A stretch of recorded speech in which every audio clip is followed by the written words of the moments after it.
you very Thank much, you. Rabbi Kalman. Thank you, Sorry about everybody that. who's here. And let us delve right in. Let's just recap since we are, we skipped for 2 weeks. Let us just recap and see where we're standing. So far, we started the book with high expectations. It seemed for one brief moment as if the people are about to claim ownership over both their future and their covenant with God. They start strong by approaching God as a people and asking him who should lead them next. Except that from that moment on, that high moment of expectation breaks apart into one disappointing event after another. And we meet the three great cardinal sins of the era of the judges: the lack of brotherhood, where people are not helping each other and tribes fall apart and in their weakened state can't quite take control over the land, over the country they're in, which is their second sin. And that leads to idolatry. Because generation after generation, they forget the stories that brought them, the histories that brought them to where they are, and instead become tempted by the culture around them. And that leads to God abandoning them, to the mercies or lack thereof of their other nations, them suffering through subjugation and violence and calling out to God, God sending a judge, the judge saving them, returning their hearts to God in their lifetime, dying, and then forgetting again, being tempted by idolatry again, and so on and so on and so forth. And last time when we met right before my trip, we ended on a particularly gruesome and unpleasant note with the story of Avimelech, who was not a God-ordained judge in the same way the other judges were, but rather the son of the great judge Gideon, who took his father's legacy and his claim to limelight as his father's son and used it in the most horrific way possible to commit fratricide on a huge scale, on a truly horrific scale, and then make himself king. And we saw how that did not end very well. And on the face of it, the story we're about to read today seems an improvement. We are once again going into the familiar cycle of abandonment of God, God abandoning the people, calling out, judge coming, etc., which after the story of Avimelech feels almost like a return to normalcy.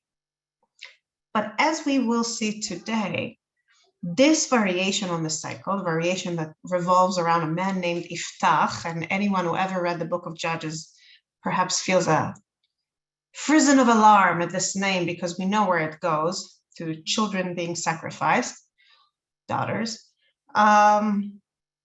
While indeed being a nicer story, perhaps, at least on the outset, than the story of Avimelech, also allows us a little bit of a deeper look at the abandonment and betrayal that start every cycle.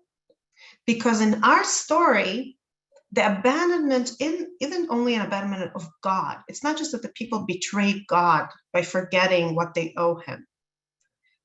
In parallel to this betrayal, we see the people betraying Iftach. And throughout the story of Iftach, we see not only the repetition of the pattern that was established in the beginning of the book, that pattern I already reminded you of the cycle of abandonment, betrayal, call out, judge, betrayal, etc. But also within the story, there's constantly parallels, first between God and Iftach, and later, as we will see, between Iftach's family life and the national home, the national family, so to speak. So without further ado, let us start untangling these parallels and see how the story forces us to put Iftach and God side by side and try to understand better what happens in this era by making this comparison. I'm going to open the source sheet here on my computer. And I'll start with chapter 10, where we learn about the people's betrayal of God. The Israelites again did what was offensive to the Lord. They served the Baalim and the Ashtoreth and the gods of Aram, the gods of Sidon, the gods of Moab, the gods of the Ammonites, and the gods of the Philistines. They forsook the Lord and did not serve him. Eliezer Chiyun, an Israeli scholar, in his book about, not really about judges, but about in general the idea of kingship in Tanakh, points out that this pasuk doesn't describe irreligious people. It describes an uber religious people. They don't worship God, but they worship every other God you can even think about. They're not saying, oh, let's worship this one God. He is the true God. They're not like the Israelites with the golden calf who celebrate the creation of this one idol and say, these are your God, Israel, who brought you out of Egypt. No, these are people who are frantically holding on to every possible God in the pantheons of very possible neighbor, grasping at whatever promise of security these many gods can give them. This is only the first inkling we get, and we will note several others, of the fact that this is a society extremely preoccupied with safety and survival, extremely concerned with guaranteeing its own, every person, guaranteeing their own continued living, continued success. Of course, when we see people grasping at the security supplied by the promise of so many gods, there's some anxiety that seeps through. This is not people who are confident in their faith. These are people who are grasping at everything, which in a sense tells us that that which they're grasping for is what they lack. If they're so preoccupied with survival, it's because survival is not guaranteed. And indeed, we will see many more indications of exactly that, of the way that this is a society where survival is a difficult and ongoing challenge, and how that fact affects the mores of the time. But for now, let us continue. I'm in verse 7. And the Lord, incensed with Israel, surrendered them to the Philistines and the Ammonites. That year, they battered and shattered the Israelites for 18 years. All the Israelites beyond the Jordan, in what had been the land of the Amorites and Gilad. The Ammonites also crossed the Jordan to make war on Judah, Benjamin, and the house of Ephraim. Israel was in great distress. Now, the rest of this chapter goes on to describe what happens as a result of this distress, but I will pause here because, as I said, soon after we encounter Iftach, and I want to really look at these two stories in parallel and see how there's a pattern that repeats itself. So I'm going to move ahead, and we'll come back to verse 10 later. I'm going to move ahead to box number 2, and I say thank you, Rabbi Kelman. Rabbi Kelman posted a link to the source sheet in the chat. In the very next chapter, after we hear about this distressing geopolitical reality, we hear the following story. Yiftach the Giladites, from the same Gilad that's now being battered by the Ammonites, yes, was an able warrior who was the son of a prostitute. Yiftach's father was Gilad. Now, some people point out, some commentators, more in the academic vein than in the traditional commentary vein, point out that saying that his father was Gilad could have two meanings. Either it's an actual man named Gilad, or what we're hearing here is that he is the son of Gilad. Gilad is a geographical marker for this whole area, meaning he might be the son of any one of the men living in Gilad. He is a son of Gilad in some amorphous general sense because his father is a prostitute, so nobody knows who the father is. The next verses you will see seems to imply that it's an actual man who fathered him, but we can still carry this interpretation forward. Let's look at it. But Gilad also had sons by his wife, and when the wife's sons grew up, they drove Iftach out.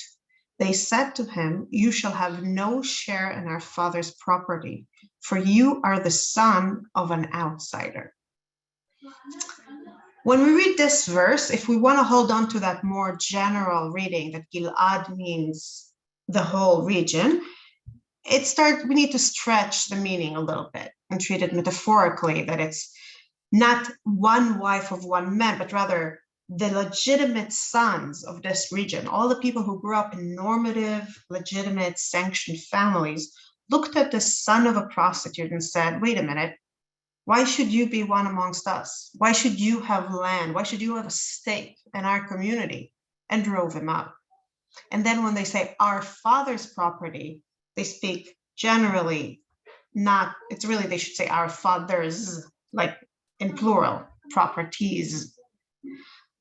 But the truth is that it doesn't matter how we take it. We can accept the more amorphous geographical marker type of interpretation, or say, no, it's the son of an actual man named Gilad. The truth is that one way or another, this little story is an indictment against the whole community. Even if it's the sons of one man named Gilad and not a general indicator for the whole town, the fact of the matter is that here we see a town where a family kicks out one of their own, and the community is fine with it. Nobody steps up. Nobody says, wait a minute, this is your brother we're talking about. It's not as horrific as Avimelech killing 70 of his brothers, or 69, but it is very cold. It's very harsh. And the next verse implies that it is backed with a threat. This banishment is backed with a threat of violence, because what we hear in verse 3 is, so Yiftach fled from his brothers and settled in the Tob country. Men of low character gathered around about Yiftach and went out raiding with him. In Hebrew, it says anashim reikim, empty people. People who have no values, no character filling them. These are dangerous people who gather around Yiftach and fight with him, raid with him, go out to battle with him. In other words, become some combination of mercenaries and pirates, or bandits, or highwaymen, however you call landlocked pirates.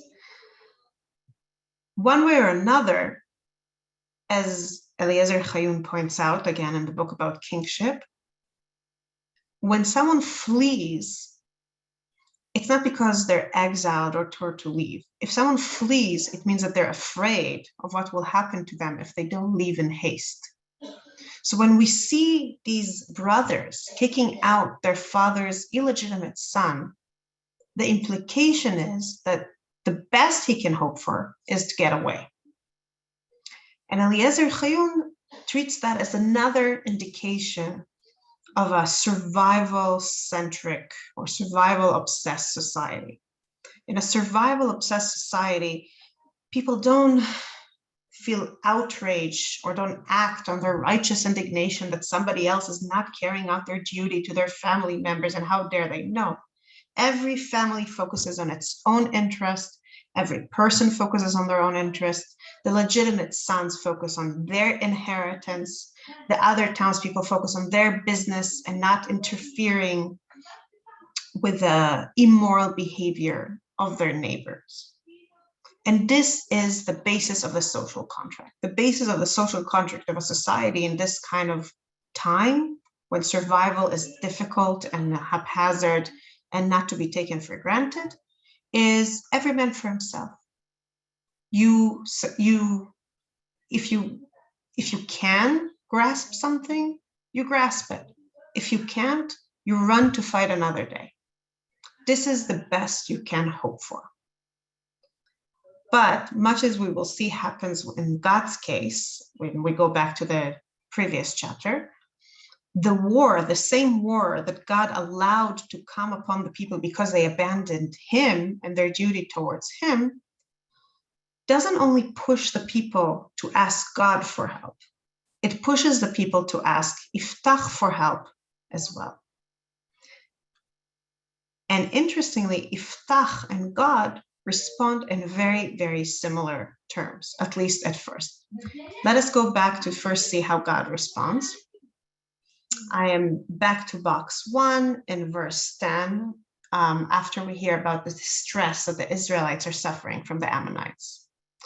Then the Israelites cried out to the Lord, "We stand guilty before you, for we have forsaken our God and served the Baalim. But the Lord said to the Israelites, I have rescued you from the Egyptians, from the Amorites, from the Ammonites, and from the Philistines. The Sidonians, Amalek, and Maon also oppressed you. And when you cried out to me, I saved you from them. Yet you have forsaken me and have served other gods. No, I will not deliver you again. Go cry to the gods you have chosen. Let them deliver you in your time of distress. In other words, what kind of chutzpah is that? You who have worshipped every possible god in every possible pantheon except me, now turn to me for succor. Now that you want me to be saved, suddenly I'm good enough for you? And this sense of indignation of how dare you ask me for help after everything you did to me is exactly how Iftach will respond to a similar overture. Let's see that. I'm moving forward. I'm again in box 2, this time verse 4. Sometime later, the Ammonites went to war against Israel. And when the Ammonites attacked Israel, the elders of Gilad went to bring Iftach back from Tov country. They said to Iftach, come be our chief so that we can fight the Ammonites. Iftach replied to the elders of Gilad, you are the very people who rejected me and drove me out of my father's house. How can you come to me now when you are in trouble?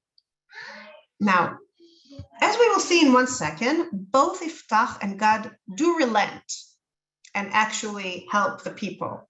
Otherwise, the story would end here and would not be a story, in fact. But I think it's worth pausing for a second and asking ourselves, what does it teach us?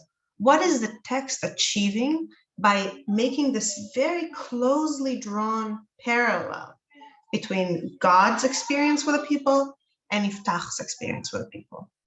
And at this stage in our conversation, I want to draw 3 conclusions.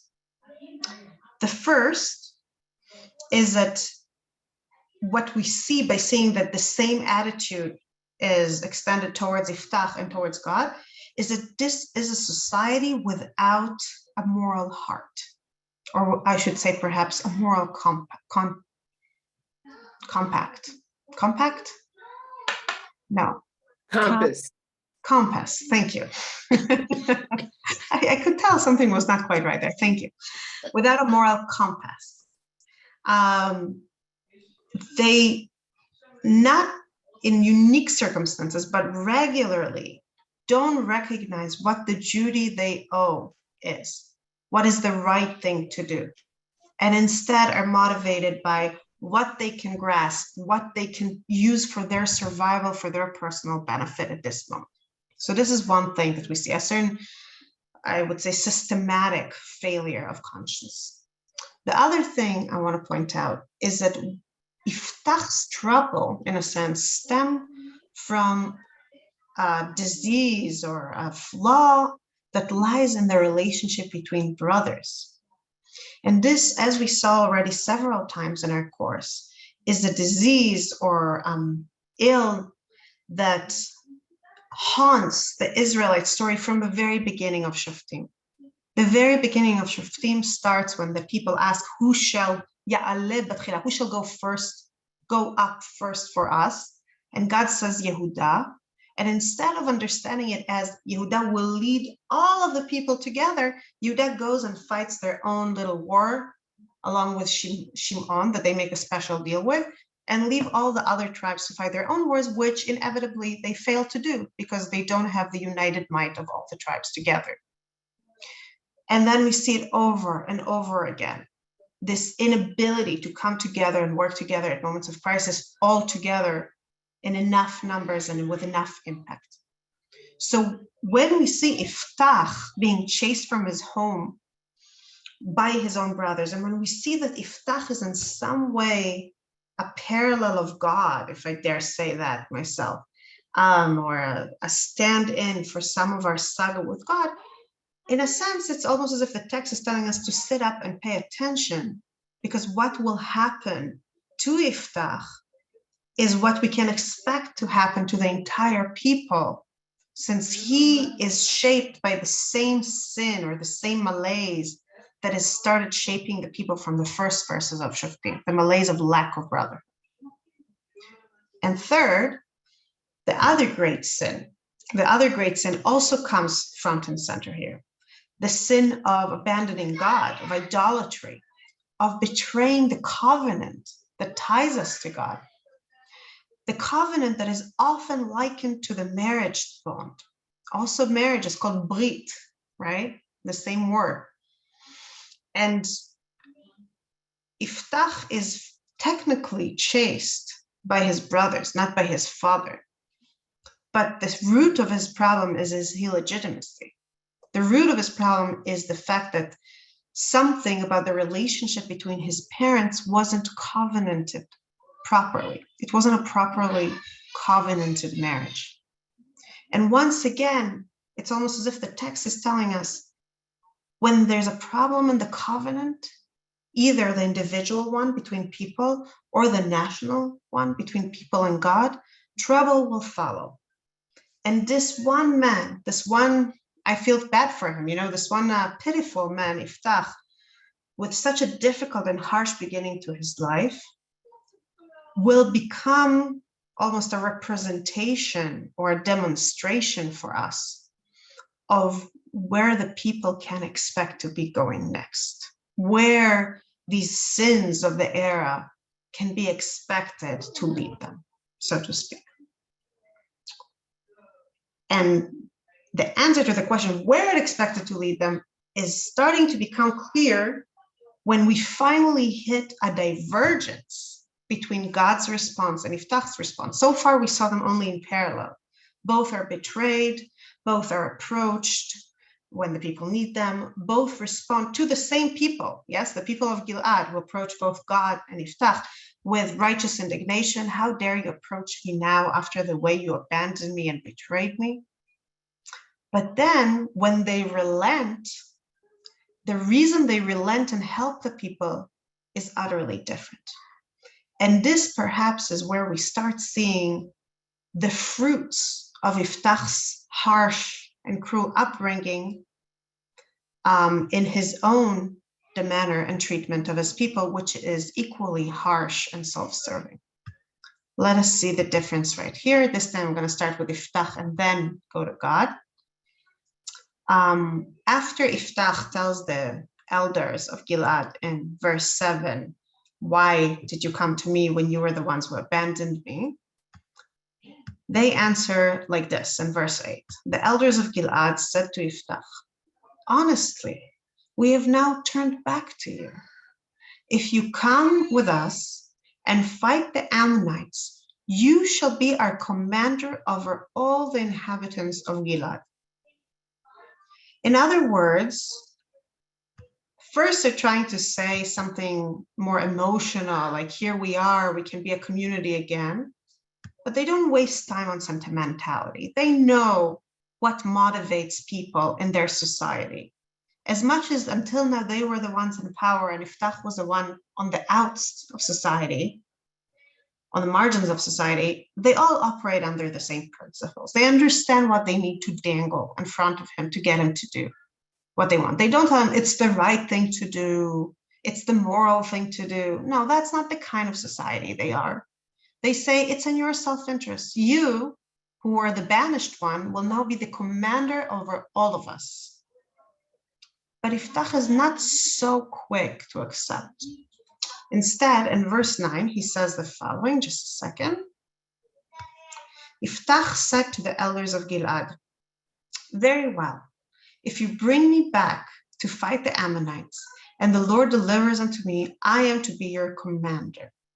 Now, the translation here is a little bit more smooth than the actual text in Hebrew, because what he actually says is, Anochi ehyeh lachem lerosh. No, sorry, I'll explain. He says, if you bring me back to fight and I win, I will be your head.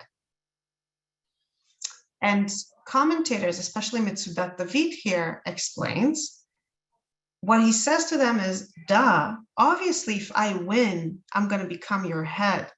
This is not a good enough offer. In other words, you're asking me to fight, and the thing you're dangling to me is that if I win, I will be your head. It's not good enough. Obviously, I'll be your head if I win. And they understand what he's implying, and they understand that he wants to be made their head before even fighting the war. And we can see that this is what I understand, because this is what they actually do. Instead of their original offer of making him head after the war, they do the following. And the elders of Gilad answered Iftach, the Lord himself should be witness between us. We will do just as you have said. Iftach went with the elders of Gilad, and the people made him their commander and chief. And Iftach repeated all these terms before the Lord at Mitzpah. Now, it's hard to blame Iftach for not just jumping at the opportunity to help the people who betrayed and banished him, or at least watched as his family betrayed and banished him. But it is, regardless of our sympathies or lack of sympathy with him, it is worth noting that the terms of his relationship with the people now are founded upon power, control, and self-interest. The kind of contract he is creating or building, in a sense, is a contract that reflects his ability to take from them something that he wants. Until now, he didn't have that ability. All he could do was run for his life. Now he has the ability to grasp power over them, and he does, and he guarantees it. He bargains for it, so that no matter what happens in the actual war, he will retain it. In other words, when your society is not motivated by morals or ideals, but rather by self-interest and survival, and everybody grasping what they can, the best you can hope for is more of the same. Iftach doesn't represent the ability to open a new type of future. He is of the same kind of calculation, of the same kind of spiritual makeup as the people around him. And he is, in a sense, the hero they deserve, regardless of what they want. He is very much the hero they deserve. He is not coming from a place of compassion. And in that, he suddenly steps off or goes astray from the parallel we saw so far between him and God. Because when God faces the same reality of the people's suffering, God's response is motivated by different things. I'm going back to box 1. After God's scathing response of, go ask the other gods that you worship to help you, in verse 15 it says, but the Israelites implored the Lord, we stand guilty. Do to us as you see fit, only save us this day. They removed the aliens God from among them and served the Lord, and he could not bear the miseries of Israel. This is all it tells us, that God could not bear it. In Hebrew it says more, it says, Vatiktsar nafsho. His breath, his own soul becomes short. He can't take it anymore. God's relationship with the people, even though they abandoned the covenant, is founded upon a very different foundation than the relationship that Iftach builds with the people when he agrees to fight for them in return of having power over them. As we will see, it's not only that the people get the hero they deserved, in other words, the hero that matches their moral shortcomings, or reflects the basis upon which they built their own society, but also Iftach himself, who might think at this moment that he's at the top of the world and finally achieved what recognition and power he dreamed of, and finally can lord it over the people who turned him out earlier. He too will discover in the course of the story that when you build the foundation, when your relationship with people rests on a foundation of power play and self-interest, even achievements are short-lived and come to bite you in the end. And he finds that out in a horrific way in two, once again, parallel lines in his own life as a private man and in his experience as a leader of a people. Because on both of those planes, in both of those paths, so to speak, the victory which he does achieve in the war leads to destruction of a home. In one case, the private home, and in the other case, the national home. Let us see it together in the text. And I just want to be fair and say that the victory itself is quite glorious. Yes, it's not I'm kind of glossing over it because it's not the central point I'm trying to make here, and we only have an hour together, but it is a glorious victory and could rightly be placed in the list of victories that the book of Judges has. But the interestingest thing is where the victory leads.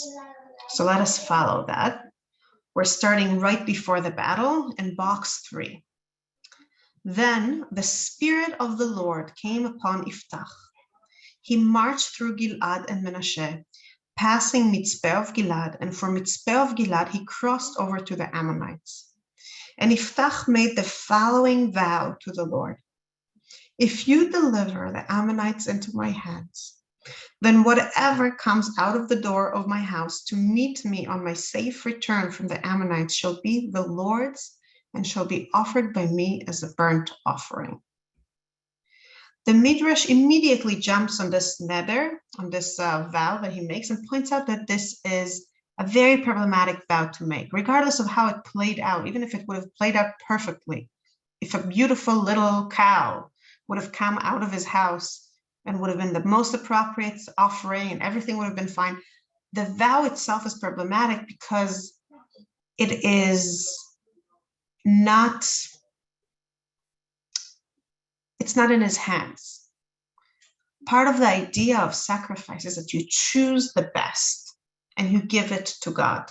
You offer to God the best you have. So much of the laws of sacrifice in Vayikra is about how to properly choose the right offering. I'm teaching now Vayikra in a different course. I've been reading over an awful lot of lists of how to bring the right kind of animal and what animal is right for your bracket of income and what are signs that this animal is no longer the best and should not be given. And in the Gemara, it goes even farther than that. And if in the case when you do to exchange the animal you set aside for offering, how to make sure that the other animal you bring is the same level of quality, I guess. I'm not even sure how the terms are when it comes to animals in English. But Iftach is not doing that. He is not saying, I will choose the best I have to give and gift it. He is saying, whatever comes. He is taking it out of his hands, while offering is something that you take with your hands and bring to God. And in doing that, he opens himself to disaster. And the disaster does strike. I'm going to skip a little bit ahead to the next source. When Iftach arrived at his home in Mitzpah, there was his daughter after the victory, coming out to meet him with timbrel and dance. She was an only child. He had no other son or daughter. I want to pause here for a minute and note something about the storytelling that happens here. Because the storytelling here is extremely impactful.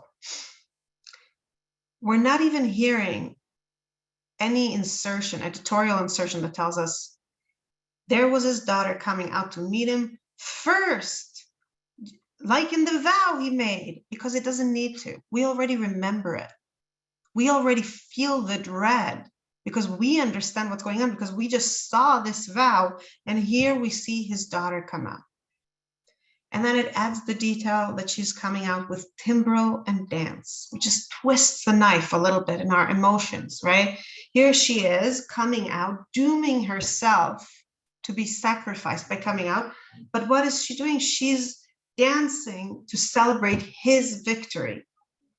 So he's standing there being celebrated in the very moment that the victory turns to ashes in his mouth. And then just to twist it a little bit more, it tells us she was an only child. He had no other son or daughter. And here it's really worthy, it's worth stopping for a moment and really noting what this means. It means that what's about to happen with her is not just a tragedy on the personal level of one person being sacrificed, which is unimaginable, and I'm not trying to belittle it, chas v'chalila.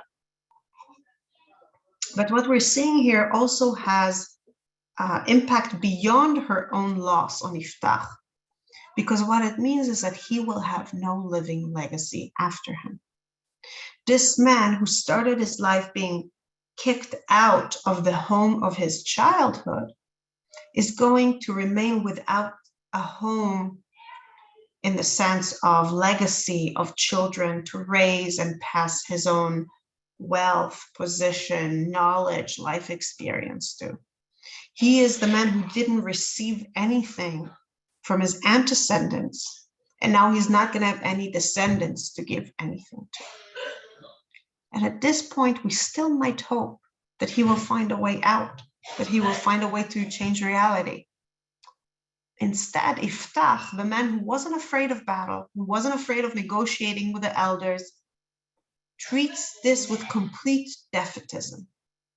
Because instead of railing against it and finding a way out, he accepts that this is what has to happen. In verse 35, on seeing her, he rent his clothes and said, "Alas, daughter, you have brought me low. You have become my troubler. For I have uttered a vow to the Lord, and I cannot retract." In Hebrew, velo uchal lashuv, which means to return and has all the connotations of tshuva.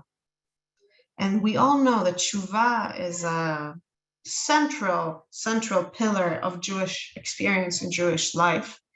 And there are very few things that you can't do tshuva, return, for.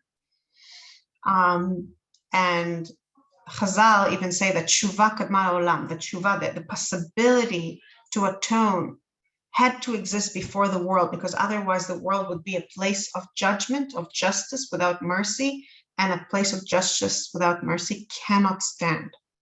And yet Iftach, trapped by his own speech, by his own careless vow, feels that these words that he uttered are unbreakable, are something that he cannot shake, that he cannot return from. And his daughter accepts it. "Father," she said, "you have uttered a vow to the Lord. Do to me as you have vowed, seeing that the Lord has vindicated you against your enemies, the Ammonites." She further said to her father, "Let this be done for me. Let me be for 2 months, and I will go with my companions and lament upon the hills, and there bewail my maidenhood." "Go," he replied. He let her go for 2 months, and she and her companions went and bewailed her maidenhood upon the hills. After 2 months' time, she returned to her father, and he did to her as he vowed. Now, I want to pause here for a second. Simply speaking, he did to her as he vowed sounds as if he sacrificed, human sacrifice. And that remains the pshat explanation. Some rabbis and commentators said, no, he didn't kill her. He locked her away for life. So she couldn't have children, she couldn't live a life, and that counts as sacrifice. And they derive it from the following words: she had never known a man. They say, why put the emphasis on this? Why lay the emphasis on the fact that she didn't have children or didn't have any marital relations? Because this is what he actually did to her. He stopped her from having children, from having a life beyond her. this interpretation certainly has a long tradition to stand behind it and has what to rely on in the text. The truth is, for our purposes here, the end result is not the same, but it's similarly tragic, because whether or not she died quickly right now or was locked away somewhere to languish alone for the rest of her days, Iftach's line is closed. Iftach, the man who, as we said already, didn't get anything from his parents and his brothers, didn't have a family to come from and accept things from, doesn't have any family to follow after him. The home he tried to build for himself has collapsed because the foundation of this home was rotten, was wrong. It was a foundation of self-interest, and as we see here, also of an odd carelessness in vows and defeatism in the face of their coming in to be, or of their results. We do need to take a step back though, just a second. We can't really gloss over the fact, and here I will take a little bit of a step out of the pshat and into the drash and the historical context. It's hard to ignore the fact that right here we see a very clear violation of Torah. The Torah, the books of Moses, are very clear on not sacrificing children. We have a clear instruction not to kill people. We have a clear instruction not to bring our children to the Molech, which was human sacrifice practiced, child sacrifice practiced in Moab, a little to the south of Ammon and Gilad. And the question rises quite obviously, what on earth was Iftach thinking? How can you bring to God a sacrifice that goes against the grain, that goes against everything God stands for and asks of us, which is to respect human life and that a person should carry responsibility for their own sins or their own actions, not make somebody else pay for it with their lives. Chazal also felt that this was distressing and disturbing and somehow doesn't add up, and they offered several, I wouldn't say answers, but contexts to understand it in. One such context, or perhaps obvious interpretation, is that Iftach was an ignoramus. It really was not a legitimate thing, and the vow was not binding. The vow was not worth the air used to draw it, because you can't make a vow that goes against God's will. It's like, if I make a vow, and I'm not going to use the words, of course, that I'll never keep Shabbat again, this is not a legitimate vow. It's just invalid. If you make a vow to kill whoever comes out of your door again, when it can be a person or a pig for that matter, the vow is invalid. As I already stated before, it goes against the spirit of sacrifice bringing, where we're supposed to choose our best and give it to God. This is not what this is about, even without the further horrific complication of human sacrifice. But then, of course, the obvious question arises, why didn't he know that? And here we have to take a little bit of a broader look, because we could argue that Iftach, the man who was kicked out of his home as a child and grew up surrounded by other bandits, there's good reason to assume that he never had an opportunity to learn the law properly. But he was not alone. At this point, he is the leader of Gilad. What, nobody in Gilad knew the law better? Nobody could say, wait a minute, this is not a legitimate thing? In a sense, the detail here that he sent her for 2 months out to the hills with her friends makes the incredulity that we should feel at this point even greater, because it's not like he did it right away in his backyard before anybody could intervene. Enough people knew for 2 months what's about to happen. At least the fathers of our friends should have known. Presumably, the commander of the war doesn't come home on his own. Presumably, there are other people around him. Where were they? Once again, just as when we watched Iftach being banished from his house, we are led to ask ourselves, what kind of society is this? What kind of people are these surrounding him?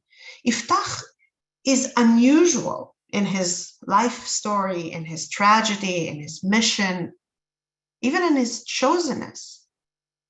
But he is not unusual in his understanding of morality, in his understanding how to handle reality. Chazal go a step further. Chazal say that when Iftach lived, Pinchas, grandson of Aaron, lived also and was the great Kohen, the high priest. And they say Pinchas was a very knowledgeable man. We see him doing a lot of great things in other places. Why didn't he lehatir et haneder? Why didn't he break the vow? And they describe this ridiculous reality where Pinchas says, well, if he wants me to break the vow for him, he should come to me. Who is he anyway? He's this bastard son who just got some glory by fighting a war. He should come to me and ask, and I'll break the vow. And at the same time, Iftach sits in his house in Gilad and says, who is he that I should go to him? He is just a priest. He doesn't know anything about life. I just won a glorious war under God's blessing. He should come to me. And the Midrash says in very harsh words that, well, this one was proud and this one was proud. Aluvazo, this poor girl, lost her life. In other words, the Midrash goes into the cracks in the story, into the incredulity that we must feel at the fact that nobody intervenes to stop, to remind us that Iftach's problems are not just his own. The problems of Iftach represent a crisis of leadership that pervades the whole society. Just as we said before, that his fate, his childhood, in a sense, encapsulates the sin of the collapse of brotherhood and the sin of the broken covenant that haunt the whole book. What happens with his vow, what happens to the next generation of Iftach's family, represents the collapse of leadership that's endemic for this whole era and leads to his house collapse. And in case we didn't get it, in case we still think that the tragedy is only, and again, I don't want to belittle it, it's a horrible tragedy, but in case we still think that the main tragedy here is just the loss of his daughter, his life then continues and ends in a way that emphasizes the fact that the tragedy also has to do with a family line and its utter collapse.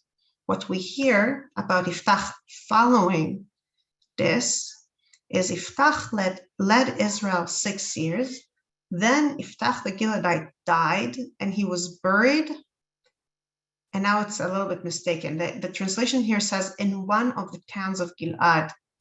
But what the pasuk actually says is Be'arei Gilad, and in the towns of Gilad. And the Midrash says he died in this horrific disease that every time a different part of his body fell off and was buried somewhere else. He didn't die in a nice death.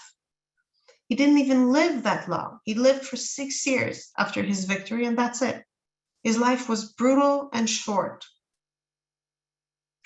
And to emphasize that, to emphasize just how miserly his portion of life and success was, the next judge that we know very little about is all about longevity and having many living children and a legacy. After him, Ibzan of Bethlehem led Israel. He had 30 sons and he married off 30 daughters outside the clan and brought in 30 girls from outside the clan for his sons. He led Israel 7 years. Then Ibzan died and was buried in Bethlehem. The man who was betrayed by those who came before him ends up betraying and abandoning she who comes after him and leaving nothing. And in case we are mistakenly led to think that this is a private tragedy of one man, the same scenario plays out on the national level.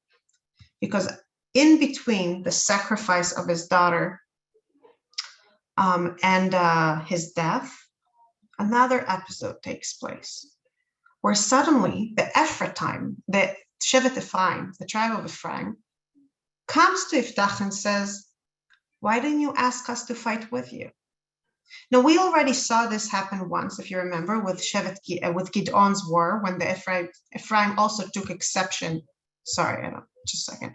Ephraim also took exception to not being invited to a war, probably telling us that they saw themselves as somewhat of a leading first among equals of the tribes and thought that other tribes shouldn't engage in geopolitical upheavals without their approval. But while Gideon diffused the situation by treating the Ephraim people with deference, Iftach immediately escalates it to bloodshed. The men of Ephraim mustered and crossed the Jordan to Tzafon. They said to Iftach, "Why did you march to fight the Ammonites without calling us to go with you? We'll burn your house down over you."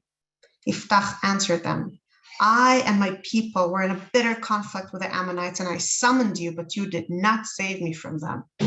When I saw that you were no saviors, I risked my life and advanced against the Ammonites, and the Lord delivered them into my hands. Why have you come here now to fight against me?"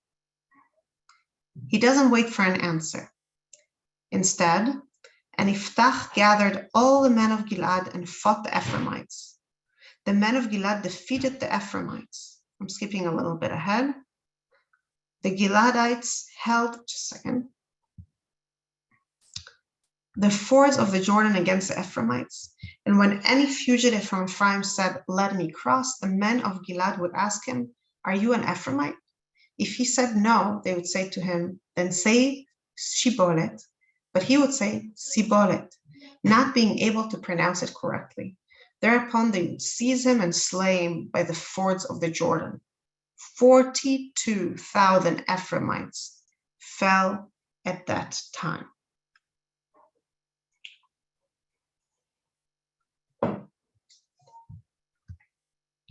"42,000 men.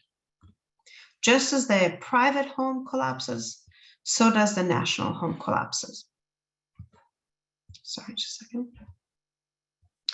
Just as the private family starts with violence and ends in bloodshed, so on the national level, the society that is moved by self-interest and survival, the best it can aspire for is a military victory and a brief sense of glory under a brutal man. That's the best they can aspire to. In other words, when the social contract is based on power and self-interest, Iftach is the best they can aspire to. He is a representation, in a sense, of what Hobbes talked about when he talked about the state of nature without a powerful state where people fight against each other all the time. And he said that it is brutal, mean, and short, that human life is brutal, mean, and short. Iftach, in a sense, could have that as a title over his short time in the limelight: brutal, mean, and short. He is all they can aspire for. He is the brutal, mean, and short they can reach. Which leads me and you and us together to a bigger meta question about the book.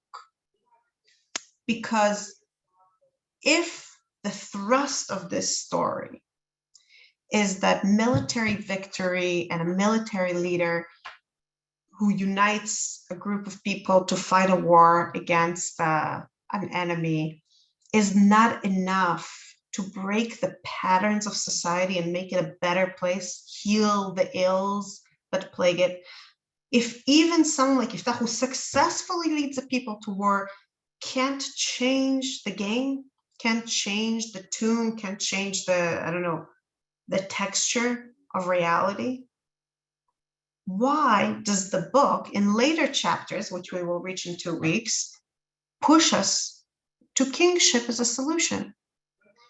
Later in the book, we're going to see all these horrific situations, and all of them will be preceded or sealed or finished with the statement, "In those days, there was no king in Israel. Every man did what was straight in their own eyes." And it's fairly clear. This is even the final words of the book. So it's pretty clear that the book is pushing us to understand towards its end. We didn't reach it yet. We will soon. To understand that kingship will be the solution. Kingship is what will get people out of the horrific cycle and ills and sins of the era. But a king is a military leader who leads people in war and protects them from enemies. And as we see in Iftach's case, that is simply not enough. It's just not enough. It just doesn't help. Perhaps to answer this question, we need to shift our perspective a little bit and say that the book tells us, yes, we will need a leader, a king, to get us out of this mess, to break the pattern. But any king won't do it. It's not any king. It's not a king. We need a king who is the antithesis of Iftach's brand of leadership. We need a king who will help the people out of compassion and not in pursuit of self-interest. We need a king who, when he makes a vow or when he sets himself on a certain path, can return from the brink of disaster that he himself created and change course. We need a king who, when he looks at the people around him, doesn't see a resource to exploit, but his partners in a covenant with God. It'll take us quite a while. We will have to finish the book of Shoftim and read through a lot of Shmuel Aleph and watch the rise and fall in Shaul until we meet King David, who will be able to be those things, to help the people out of compassion, and when he makes mistakes, to recalibrate his course. But already here in this horrific tragedy of the Shofet named Yiftach, we see a hint as to what we should be looking for, what we should be keeping our eyes open for, and therefore perhaps a slightly more optimistic end to what is otherwise a very difficult, emotionally wrenching narrative. Thank you, everybody. I don't have time to answer all the questions or comments in the chat. For those of you who can stay for a few more minutes, I will try and address some of them. But Rabbi Kelman, do you need to say something now? Or? No. You addressed the question. Just at 1:15, Shuli will be starting. So as long as you finish by 1:11. Yeah. We have. I have even less. I have children. I have hungry children waiting for me in the next room. No problem. I'll be quiet. No problem. Thank you, Rabbi Kelman. Debbie Sondheim, are you here? Yes, I am. So Debbie wrote, it seems like an echo of David's origin story. Do you want to elaborate on that? Just that he was also distanced by his brothers. He was not accepted. And then, when Shmuel comes to anoint and Yishai brings out everybody, and then Yishai says, Shmuel says, is there anybody else? And then Yishai says, well, actually there is, as if he's the runt of the litter. And that is the one, Hashem Yireh La Levav, Adam, sees the outside. And it just struck me as here, Yiftach too was excluded. And then he became the top. But let's add to that. He's also a gangster hanging out with Anashim Reikim, Upol Chazim. In other words, when he's on the run, he hangs out not with respectable people, but people who are quite unrespectable, exactly the same type of people Yiftach was hanging out with. Yeah. Excellent point, both of you. Thank you, Debbie, and thank you, Yehudi. Right, you got it right. And I think it's very interesting, especially since, as I tried to show, I think the end of the story, in a sense, explicates to us what we need from a king, and then David comes and delivers on those needs another book down the line. So the parallels between Iftach and David, I think, are very deliberate. David is fashioned after Iftach, or Iftach after David is less important. But the parallel and then the break of the parallel, in what ways are they living the same life story or a similar life story, but not responding to it in the same way? That's where the story becomes really fascinating. So thank you for sharing this. And where do they David divert? was attached to God. Just a second. And, What? and David was attached to God. When we first hear David speak, the time with Goliath, he said, if I was able to protect my my flock and kill the lion, and God helped me, and God will help me again. So I don't see that. That was the thing that with Yiftach, he didn't seem to have the connection with God. Yes, he does. In his speech to Bnei Ammon, it's clear that he considers himself as representing God. That's the No, but longest David didn't diplomatic say speech. Just a second. He said God is with him, and God is the source of his power. I think you're both right, but you're placing the emphasis differently. He mentions God a fair amount in his speech to Bnei Ammon, which we didn't talk about at all. And even in his vow, right? The vow shows that he does feel that, as careless and doomed as this vow is, it shows that he cares about God and feels that God is the one who should grant him victory. He's not making a vow to all the gods that the people worshipped before, right? We had that long, long list, a whole verse of a whole pantheon of gods to worship. No, he makes a vow to God. But I would argue, and here I agree with Batya, that the way he talks about God is very telling, because it's kind of a quid pro quo sort of conversation. It's like, you do for me, I do for you. This is not the way David talks about God. David talks about God as, if God wills that he will empower me to do something good for other people. Not with Naval, he doesn't say that.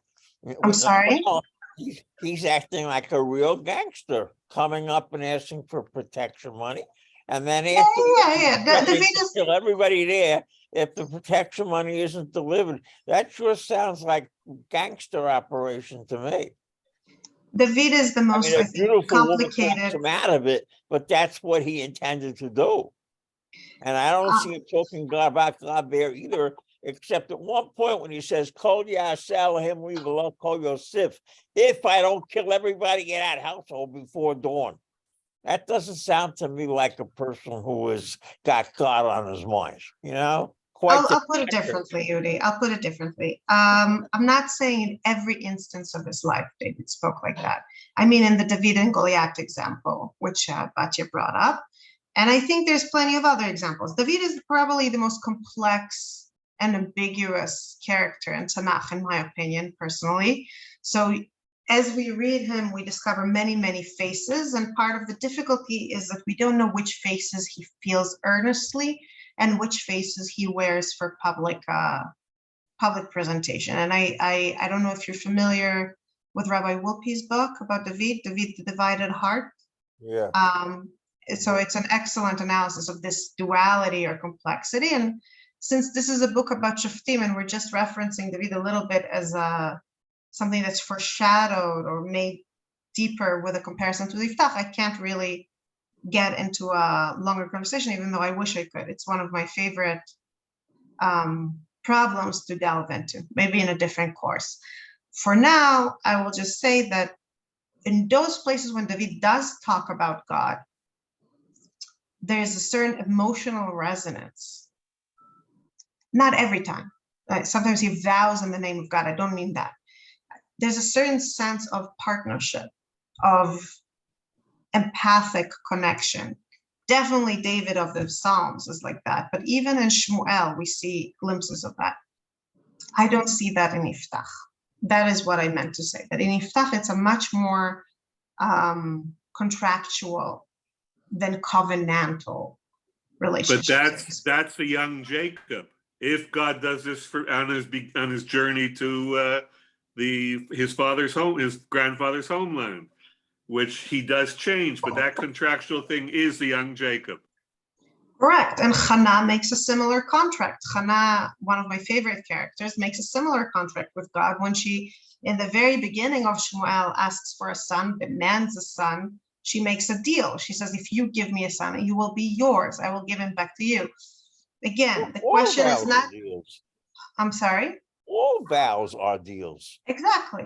But the point is not that it's not okay to make a contract with God. The point is that in Yaakov, as in David, as in Hannah, we see a much broader array of ways to relate to God that show a deeper connection.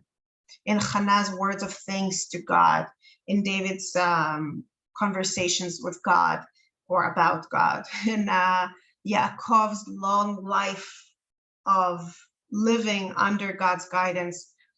There's a lot more. Iftach, perhaps because we only see a glimpse. I'm not trying to make a judgment about his whole life. I'm talking about Iftach as he is presented to us by the text. The first thing that motivates him is his self-interest.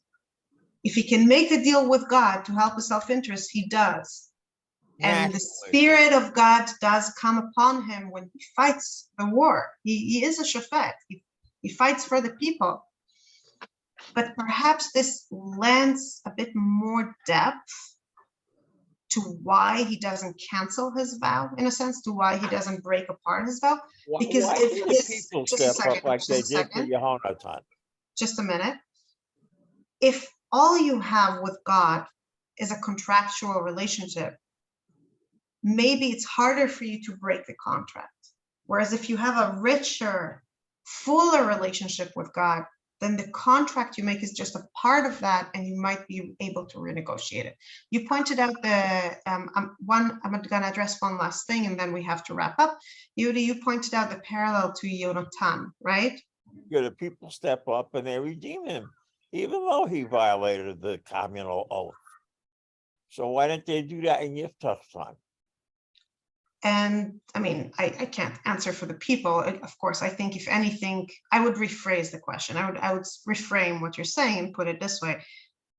It is telling that the people don't step up.